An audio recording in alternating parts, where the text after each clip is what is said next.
दोस्तों नमस्कार, जय हिंद। कैसे हैं आप सब? स्वागत है एक बार फिर से आप सभी का करंट अफेयर्स के आज के इस क्लास में। दोस्तों आप सभी को मालूम है आज है 26 जनवरी और 26 जनवरी को हम भारतवासी प्रत्येक वर्ष, ये परंपरा की शुरुआत हुई थी 1950 में 26 जनवरी को, और तब से प्रत्येक वर्ष गणतंत्र दिवस यानी कि रिपब्लिक डे के रूप में सेलिब्रेट करते आ रहे हैं। तो इस अवसर पर हमारी टीम की तरफ से आप सभी को ढेर सारी शुभकामनाएं और बधाइयां। दोस्तों ऐसे तो गणतंत्र दिवस एग्जाम के पॉइंट ऑफ व्यू से एक इंपॉर्टेंट टॉपिक है। कई सारे सवाल यहां से विभिन्न रूप में आपसे एग्जाम में पूछे गए हैं। आइए कुछ बिंदुओं को हम यहां पर देखते हैं। जैसे कि मुख्य अतिथि की बात करें तो यहां से सवाल एग्जाम में पूछे गए हैं। पहला गणतंत्र दिवस समारोह जो 1950 में आयोजित हुआ था, तो उसके मुख्य अतिथि इंडोनेशिया के राष्ट्रपति सुकर्नो थे। आपसे सवाल पूछा जा सकता है कि पहले गणतंत्र दिवस के मुख्य अतिथि इंडोनेशिया के राष्ट्रपति सुकर्नो थे। अच्छा, यहां पर यह सूची आप देख रहे हैं सेशन की शुरुआत में, ये चीजें आपके बीच हमने इसलिए रखा है क्योंकि बहुत ही इंपॉर्टेंट है। आप एक नजर देखिए, आप चाहे तो इसका स्क्रीनशॉट ले सकते हैं। उसी प्रकार 20, 21, 22, 23, 24, 25, 26 तक की सूची है। देखिए 21 और 22 में कोई भी मुख्य अतिथि नहीं थे, महामारी का दौर था, ये इसका प्रभाव इस पर रहा और बहुत सारी बातें यहां पर फिलहाल उतना डीप में नहीं जाएंगे, लेकिन मुख्य अतिथि यहां पर देखने को नहीं मिलता है। 2026 में यूरोपीय आयोग के अध्यक्ष और इसके परिषद मतलब यूरोपीय परिषद के अध्यक्ष उर्सुला वॉन डेर लेन और एंटोनियो कोस्टा मुख्य अतिथि हैं, इस बात को ध्यान रखिए। और एक जानकारी, 2025 में इनसे पहले इंडोनेशिया के ही राष्ट्रपति प्रबोवो सुबियांतो मुख्य अतिथि के रूप में शामिल हुए थे। अच्छा, तस्वीर में जो आप यहां पर देख रहे हैं यह है फ्रांस के राष्ट्रपति इमैनुअल मैक्रोन, जो कि 2024 में मुख्य अतिथि थे गणतंत्र दिवस समारोह के। तो ये तमाम बातें आपको ध्यान रखना, एग्जाम में आपको ये सवाल पूछा जा सकता है, पहले भी यहां से सवाल बने हैं, तो इस चीज को ध्यान आपको रखना है। चलिए सेशन की शुरुआत करते हैं। आज के इस क्लास में आप देखेंगे 26 जनवरी से संबंधित करंट अफेयर्स के प्रश्नों को, जिसमें बिहार राष्ट्रीय और अंतर्राष्ट्रीय खबरों का संपूर्ण संकलन होगा। तमाम जानकारी हमेशा की तरह मैं आपको विस्तृत तौर पर दूंगा, तो ध्यानपूर्वक धैर्यपूर्वक पूरे क्लास को आप लोग देखिएगा। अच्छा दोस्तों, कई बार हमने कहा है कि एक समय निर्धारित कीजिए और प्रत्येक दिन उसी समय पर क्लास को फॉलो कीजिए। इससे क्या होगा, कंटिन्यूटी आपकी बरकरार रहेगी, चीजों का बेहतर तरीके से याद रख पाएंगे।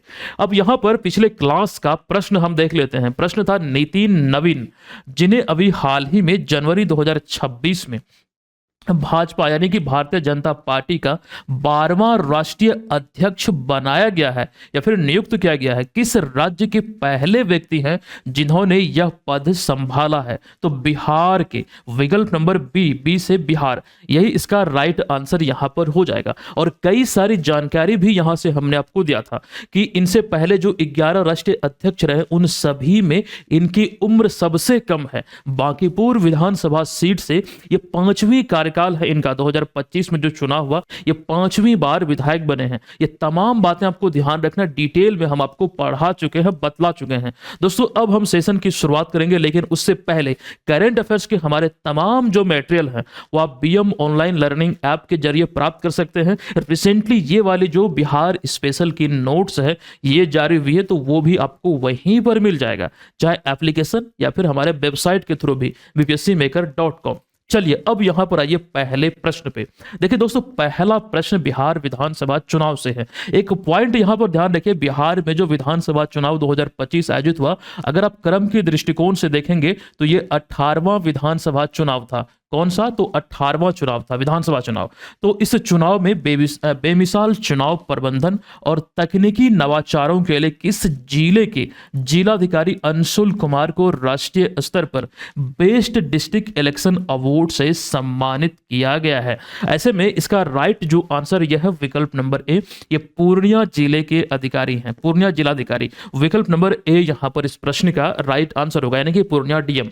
तो नाम क्या है? तो अंशुल कुमारी ने, आप यहां पर तस्वीर में देख रहे हैं। और प्रश्न में एक्चुअली पूछा गया था कि बेमिसाल चुनाव प्रबंधन और तकनीकी नवाचारों के लिए इन्हें यह सम्मान मिला है, और यह सम्मान राष्ट्रीय मतदाता दिवस के अवसर पर 25 जनवरी को नई दिल्ली में राष्ट्रपति द्रौपदी मुर्मू, जो भारत की 15वीं राष्ट्रपति हैं ओवरऑल, लेकिन महिला राष्ट्रपति में द्वितीय राष्ट्रपति हैं प्रतिभा देवी सिंह पाटिल के बाद, जो 12वीं राष्ट्रपति थे। दोस्तों इस चुनाव को लेकर यानी कि 18वां विधानसभा चुनाव जो 2 चरणों में आयोजित साबित हुआ, इसको लेकर तमाम जानकारी हमने विस्तार में आपको अच्छी तरीके से पढ़ा दिया है, क्योंकि यहां से मुझे लगता है कई सारे सवाल आपको एग्जाम में पूछे जा सकते हैं। इस चुनाव में अगर आप देखेंगे कि जो बहुमत मिली है वो एनडीए को मिली है। एनडीए में कई सारे घटक दल हैं, उसकी चर्चा हमने कई बार किया है, लेकिन यहां पर अगर हम बात करें चुनाव परिणाम जो 14 नवंबर को आया, 10वीं बार नीतीश कुमार ने बिहार के मुख्यमंत्री के रूप में शपथ लिया है। अच्छा, यहां पर मुख्यमंत्री की बतौर बात हो रही नीतीश कुमार की,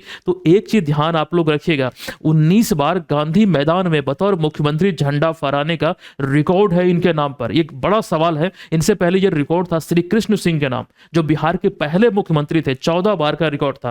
फिलहाल यहां पर इस चुनाव की जो हम बात कर रहे हैं, तो बिहार में विधानसभा की 243 सीटें हैं और 243 सीटों में से भाजपा जो कि 101 सीट पर चुनाव लड़ी और 89 सीट पर जीत दर्ज की एक बड़ी राजनीतिक पार्टी के रूप में बिहार में उभरी है। और यह पहली बार है जब बिहार में भाजपा एक बड़ी चेहरा यानी कि बड़ा पार्टी बना है, मतलब सर्वाधिक सीटें जीतने में कामयाब रहा है। ये चीजें भी जरूर ध्यान रखिए। 243 सीटों में से बहुमत के लिए कितनी सीटें अनिवार्य है, यानी किसी भी राजनीतिक दल या फिर गठबंधन को कम से कम 122 या फिर उससे अधिक सीट पर जीत अनिवार्य है, तभी जाके उनकी सरकार बनेगी। दोस्तों, यहां पर वो चीजों की जानकारी अच्छे से हमने दिया है।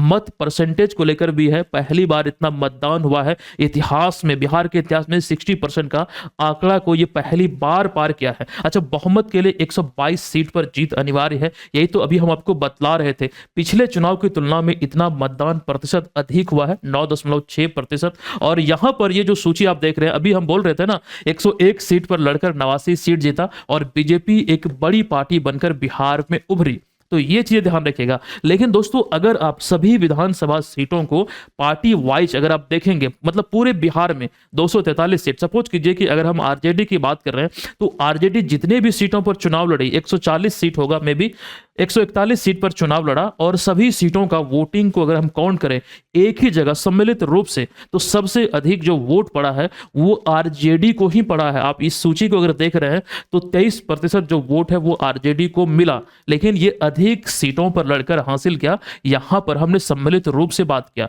दोस्तों, और भी कई सारी चीजें, जैसे कि यहां पर जो मंत्रिमंडल का गठन हुआ, नया कैबिनेट का गठन हुआ, 26 मंत्री बनाए गए, जिसमें 3 महिला मंत्री हैं, श्रेयसी सिंह, रमा निषाद और उसके बाद लेसी सिंह। श्रेयसी सिंह तो भी वर्तमान में बिहार के खेल मंत्री भी बन गई है। ठीक है, तो ये चीजें आपको ध्यान रखना। वर्तमान में बिहार विधानसभा स्पीकर कौन है, तो डॉक्टर प्रेम कुमार है, जो कि भारतीय जनता पार्टी से हैं।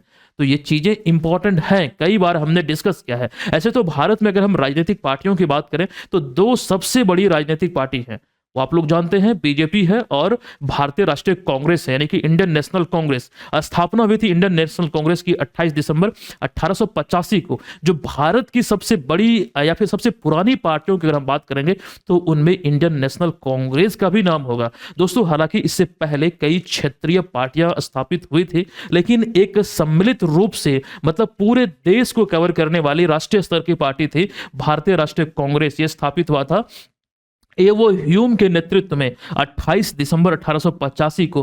पहले अध्यक्ष इसके बने थे व्योमेश चंद्र बैनर्जी। और बीजेपी को लेकर 6 अप्रैल 1980 को इसकी स्थापना हुई थी। बीजेपी को लेकर एक प्रश्न अभी हमने वीडियो के स्टार्टिंग में ही, जो पिछले क्लास का प्रश्न था, ये जानकारी हमने आपको दिया था कि 12वें राष्ट्रीय अध्यक्ष बने हैं, जेपी नड्डा का स्थान लिया है, सबसे युवा अध्यक्ष हैं राष्ट्रीय अध्यक्ष में। ये चीजें इंपॉर्टेंट है, जरूर ध्यान रखिएगा, इन्हें आप यहां पर तस्वीर में देख रहे हैं। चलिए, अब यहां पर हम चलेंगे अगले प्रश्न पे। दोस्तों, यहां पर अगले प्रश्न पे जाने से पहले अच्छा एक जानकारी आप सबों को दे दूं, बीपीएससी एडीओ जो कि एक बड़ी वैकेंसी बिहार में पहली बार आई है, ये सुनहरा मौका आपको नहीं छोड़ना है। दोस्तों, ऐसे तो ये जो टेस्ट सीरीज हमने प्रॉपर जो बीपीएससी एडीओ का टेस्ट सीरीज है, मतलब जो सिलेबस डिमांड कर रहा है उसके अकॉर्डिंग हमने तैयार करवाया बड़ी मेहनत से। तीनों पेपर का, पेपर 1, 2 और 3, इसमें लगभग क्या पूरा 50 सेट आपको मिलेगा तीनों पेपर का। और प्रैक्टिस के लिए 120 टेस्ट, ये सारे टेस्ट ऑलरेडी अपडेट कर दिए गए हैं। ऐसे तो रेगुलर फी इसकी यहां पर थी 499 रुपये, लेकिन अभी आप केवल और केवल इसे 99 रुपये में प्राप्त कर सकते हैं। और इसके लिए किसी भी कूपन कोड की जरूरत नहीं है। एप्लीकेशन पे जाइए, बीएम ऑनलाइन लर्निंग ऐप को डाउनलोड कीजिए और वहां पर आप ध्यान रखिएगा, पेड कोर्स में जाइएगा और वहां बीपीएससी एडीओ वाला ये बैनर आपको दिखेगा और केवल 99 रुपये में तमाम टेस्ट को 120 टेस्ट यहाँ पर है, 50 टेस्ट आपको फुल लेंथ मिलेंगे। और इसके अतिरिक्त जो मंथली करंट अफेयर्स है 2024 से 2025 तक का, फिर अभी 2026 स्टार्ट हो चुका है, एग्जाम तक का, ये तमाम चीजें टेस्ट के रूप में आपको मिलता रहेगा। दोस्तों 50,000 से अधिक लोग एप्लीकेशन पे बने हुए हैं, तो आज ही आपको एप्लीकेशन को डाउनलोड करना है। प्ले स्टोर पे सर्च कीजिए बीएम ऑनलाइन लर्निंग। आप यहां पर देख रहे हैं 50,000 का ये आंकड़ा पार कर चुका है, 70,000 के आसपास ये स्टूडेंट एप्लीकेशन को इस्तेमाल कर रहे हैं। तो आपको भी अभी डाउनलोड करके इस ऑफर का लाभ लेना है। चलिए दूसरे प्रश्न पे आइए। 10वीं सब junior national rugby sevens championship, ये अंडर 15 वर्ग वाला है। तो इसमें बालक और बालिका वर्ग का जो खिताब है ये किस टीम ने जीता है? दोस्तों सवाल में जो विकल्प दिए गए हैं इसमें ध्यान रखिएगा, राइट आंसर है बिहार ने, यानी कि बिहार ने, बालक वर्ग में भी बिहार और बालिका वर्ग में भी बिहार। अच्छा, प्रश्न को हमने यहां पर इस रूप में सेट किया है।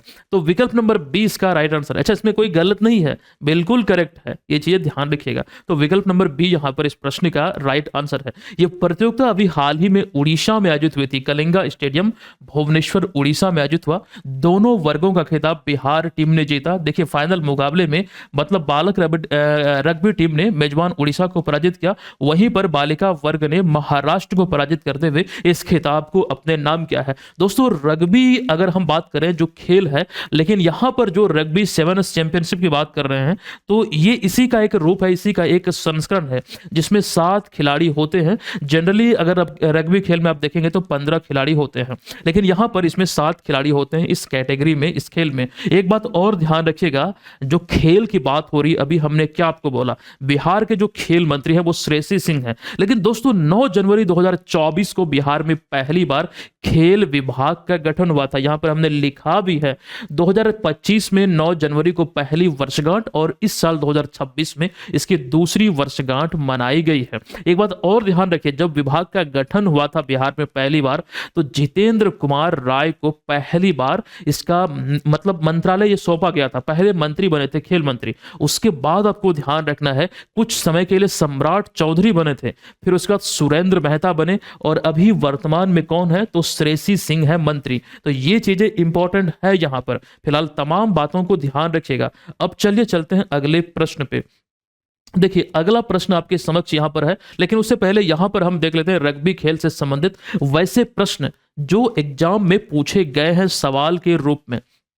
देखिए रग्बी खेल में मतलब कितने खिलाड़ियों की टीमों के बीच खेला जाता है, मतलब कितने खिलाड़ी इसमें होते हैं प्रत्येक टीम में, तो 15 खिलाड़ी। अभी तो हम चर्चा कर रहे थे ना, इसका शुरुआत या फिर जनक कहा जाता है इंग्लैंड को। और कई सारे सवाल है जैसे कि वेब इलिस कप किस खेल से संबंधित है, ये एसएससी एग्जाम में पूछा गया है। और रग्बी बॉल का जो आकार होता है ये कैसा होता है, ये ओवल शेप में होता है, ये एसएससी जीडी में पूछा गया है। और ये सवाल को आपको याद रखना है, एग्जाम में पूछे जाने की संभावना यहां से बनती है।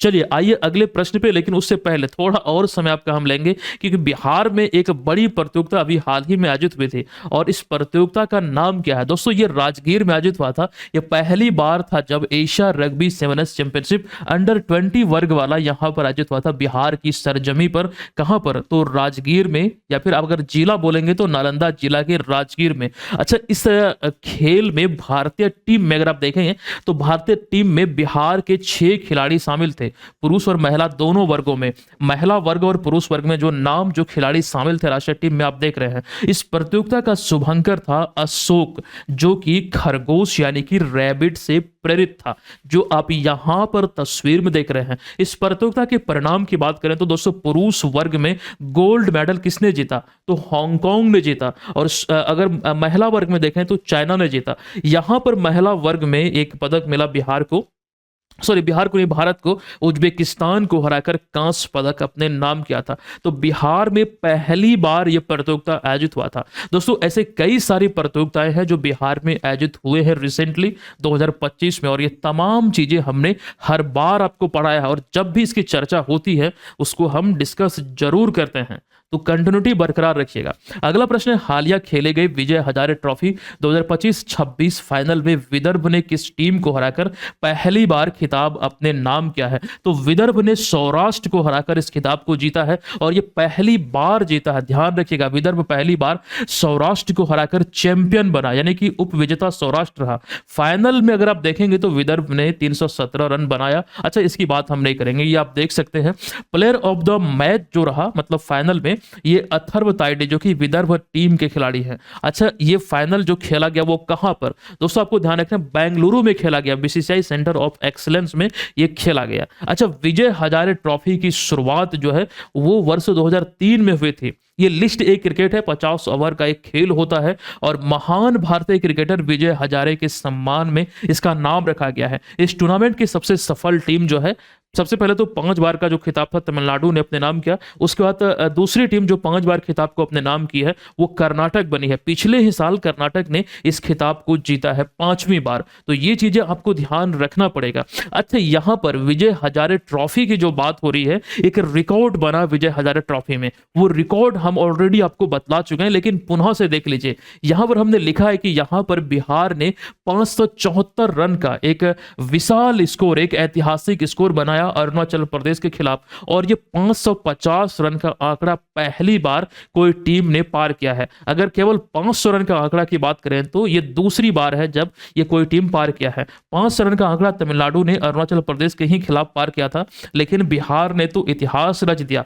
574 रन 50 ओवर में एक बड़ी उपलब्धि होती है। इसी मैच में तो 190 रनों की शानदार पारी खेली थी ना वैभव सूर्यवंशी ने, तो ये एक बिहारी ही कर सकता है, तभी तो एक कहावत है, एक बिहारी 100 पे भारी।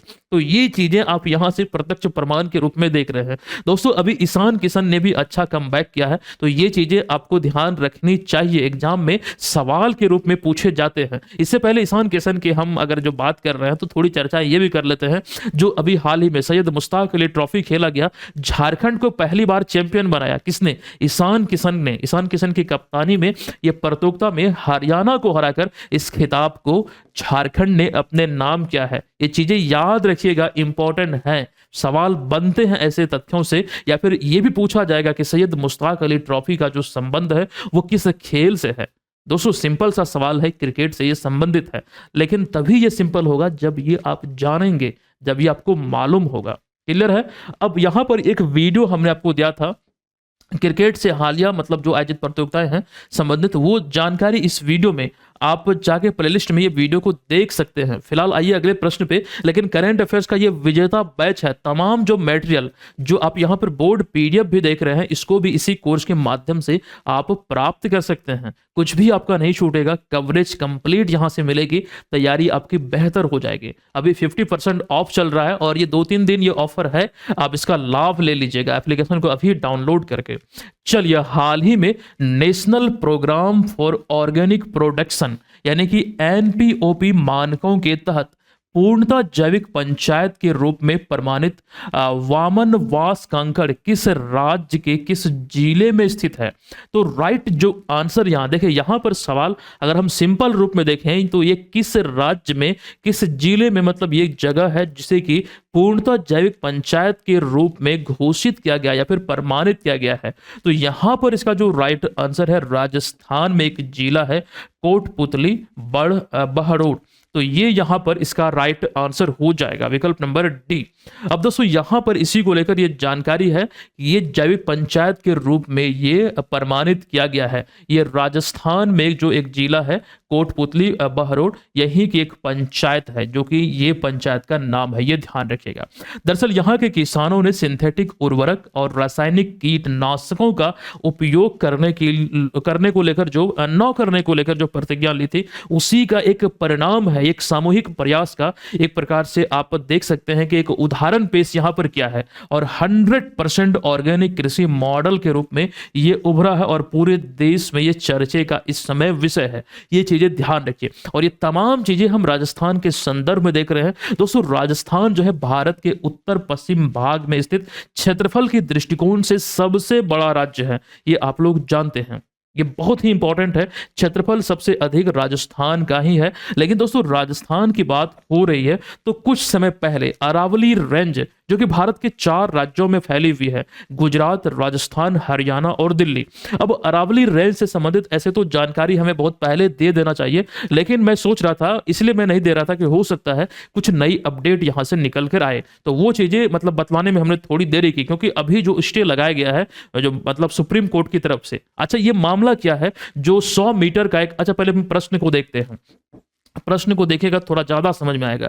भारत की सबसे प्राचीन पर्वत श्रृंखलाओं में से एक अरावली पर्वत श्रृंखला हाल ही में किस कारण से समाचारों में रही है? अच्छा, ऐसा मत सोचिएगा कि ये सवाल हमने जानबूझ के छोड़ा, मतलब ये सवाल मिस्टेक से हमसे छूट गया, ऐसा नहीं है। ये हमने जानबूझ के इसको छोड़ा था, क्योंकि मुझे ऐसा उम्मीद था कि हो सकता है कुछ अपडेट यहां पर सामने आ जाए, तो अपडेट जब आएगी तो वो चीजें हम आपको बतलाएंगे। लेकिन प्रश्न को देखिए हमने किस रूप में लिखा है। ये प्रश्न कभी पुराना नहीं होगा, ये 2025-26 में जो खबरों का विषय है, ये क्यों है, मतलब यही तो हमने यहाँ पर सवाल पूछा है। दरअसल अरावली की नई परिभाषा दी गई है, मतलब अरावली रेंज में जो पर्वत श्रृंखला है इसको लेकर एक नई परिभाषा दी गई है, और साथ साथ इसके संरक्षण को लेकर सुप्रीम कोर्ट के आदेश के कारण ये अभी फिलहाल खबरों में है। पूरा मामला समझिएगा, यहां पर देखिए अरावली पर्वत श्रृंखला को लेकर लिखा गया कि 250 करोड़ साल ये पुरानी मानी जाती है, और ये हिमालय के जन्म से भी प्राचीन है, मतलब हिमालय से भी ओल्डेस्ट है। एक चीज यहां पर समझिएगा, इसे दुनिया की सबसे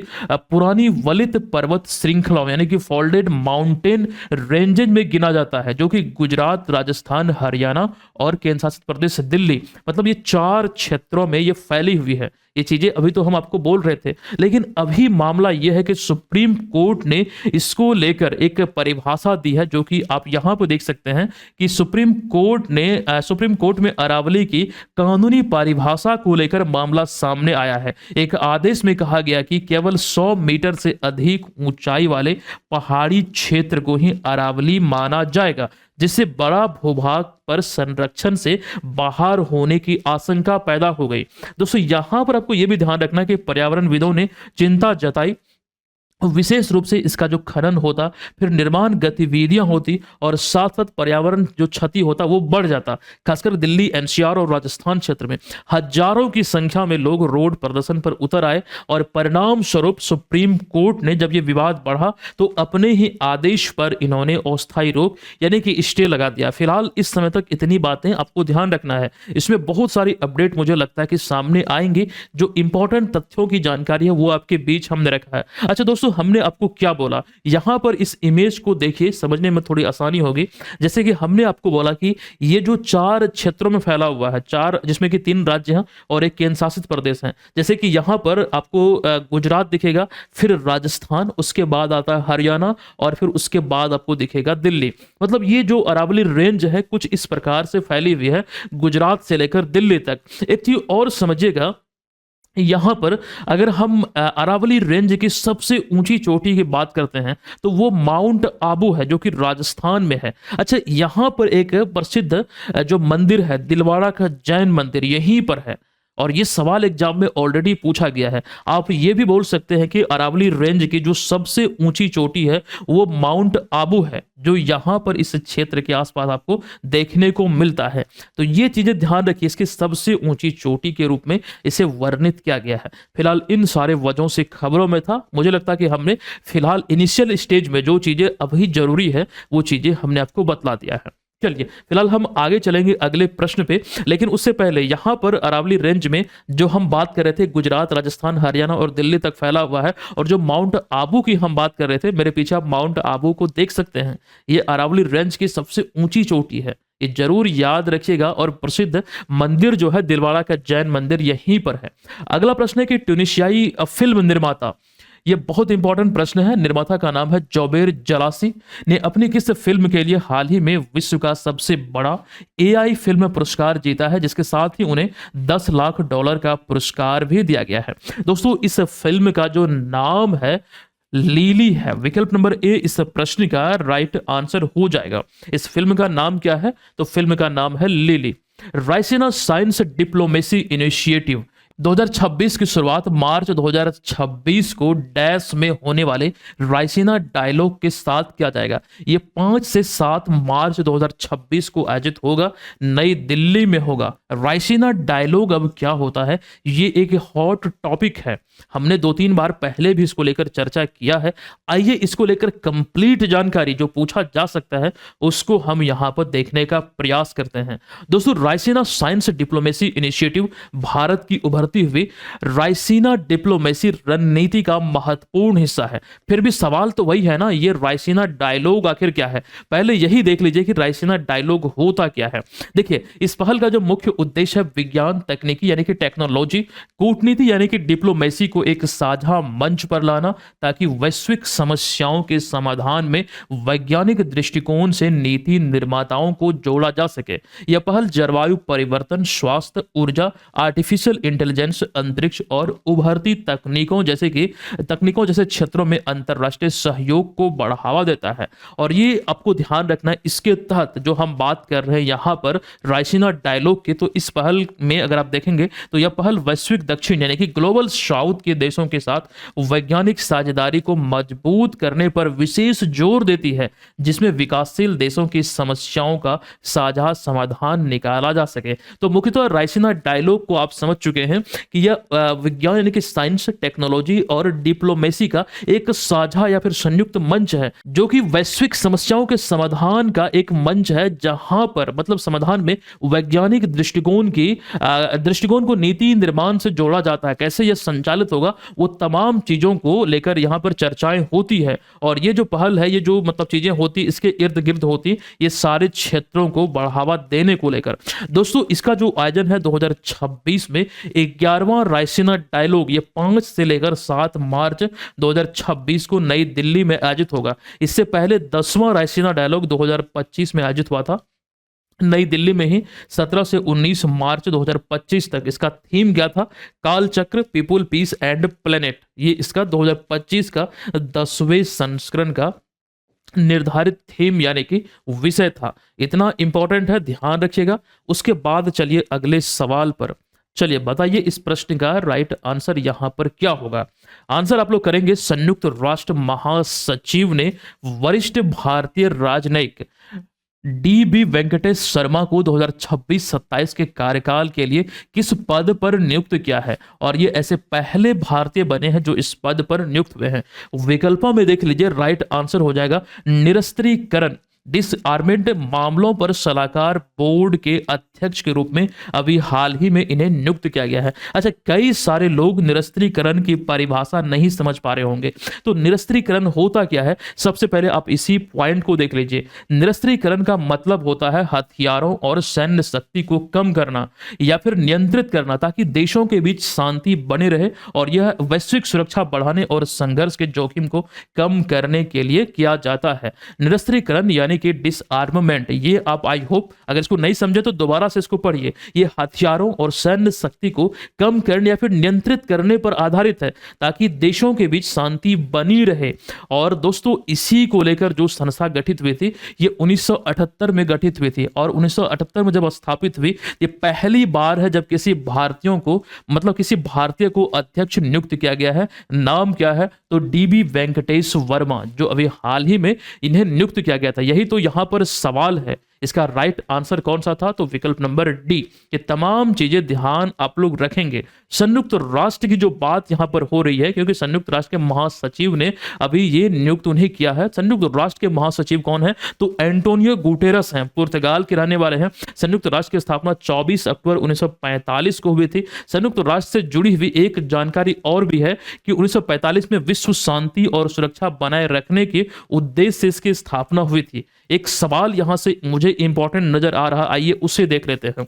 अभी संयुक्त राष्ट्र मिशन के तहत बेंगलुरु कर्नाटक की मेजर स्वाति शांता कुमार, जो कि दक्षिणी सूडान में कार्यरत थी, जिन्हें आप यहां पर देख रहे हैं, इसे अभी हाल ही में यूएन सेक्रेटरी जनरल अवार्ड से सम्मानित किया गया है। इंपॉर्टेंट है। है ना, बहुत इंपॉर्टेंट है, इसको ध्यान रखिएगा। और दोस्तों वीडियो से अगर आपको हेल्प मिल रही है, अगर आपको लग रहा है कि वाकई में सर बहुत अच्छा पढ़ा रहे हैं, अच्छा मुझे नहीं लगता कि इस तरह का उत्कृष्ट संग्रह और कहीं आपको मिलेगा, इतना डीप में तथ्यों के साथ पुराने तथ्यों को रिलेट करते हुए।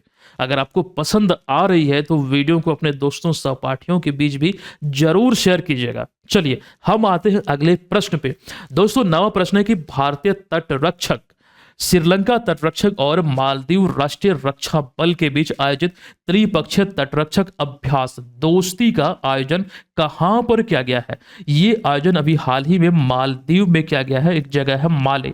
दोस्तों पहले ये द्विपक्षीय अभ्यास हुआ करता था। अब यहां पर इसको समझिए डिटेल में। जो तटरक्षक अभ्यास दोस्ती है, शुरुआत भारत और मालदीव के बीच वर्ष 1991 में हुई थी, लेकिन 2012 में श्रीलंका इसमें शामिल हो गया, जिसके बाद यह त्रिपक्षीय अभ्यास हो गया। अब इसमें ध्यान रखना है कि 17वां संस्करण अभी हाल ही में आयोजित हुआ है माले मालदीव में। ये जानकारी काफी इंपॉर्टेंट है, सवाल आपसे पूछे जा सकते हैं। इसको आप यहां पर देख सकते हैं। इसके उद्देश्य में समुद्री सुरक्षा बढ़ाना, तटरक्षक बलों का तालमेल और सहयोग को मजबूत करना, समुद्री अपराध विशेष रूप से समुद्री आतंकवाद पर नियंत्रण स्थापित करना।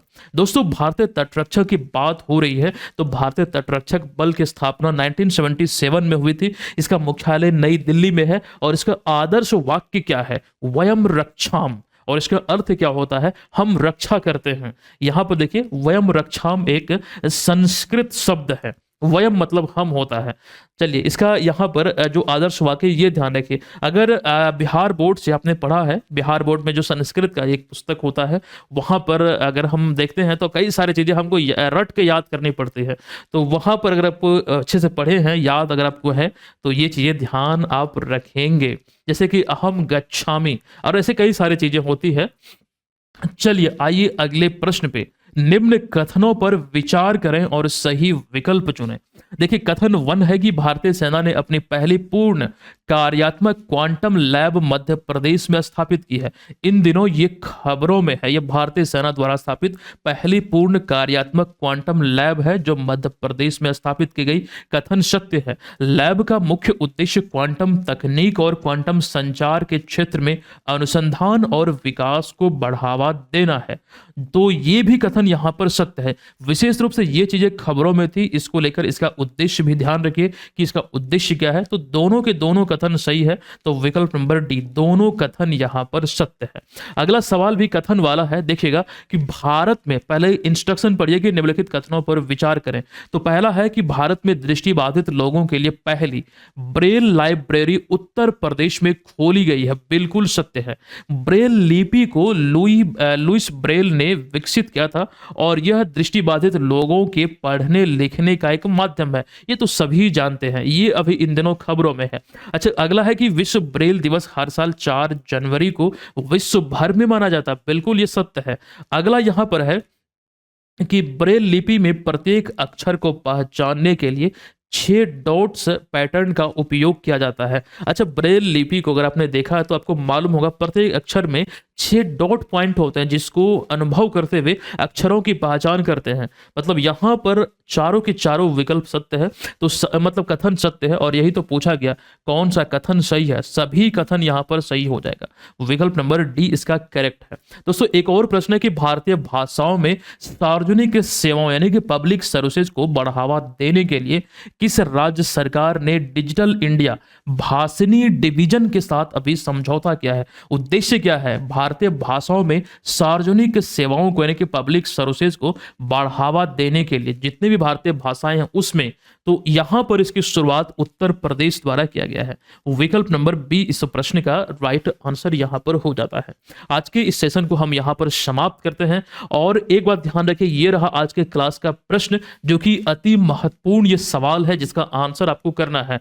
और इसके बाद बीपीएससी एडीओ का कोर्स का जो फी है वो केवल और केवल आपको 99 रुपये पे करना है। बीपीएससी एडीओ का टेस्ट सीरीज अभी आपको ज्वाइन करना है केवल 99 रुपये में। प्ले स्टोर से एप्लीकेशन को डाउनलोड कर लीजिए और अभी जाइए फटाक से इसको ज्वाइन कीजिए। इससे बेहतर टेस्ट आपको नहीं मिलेगा।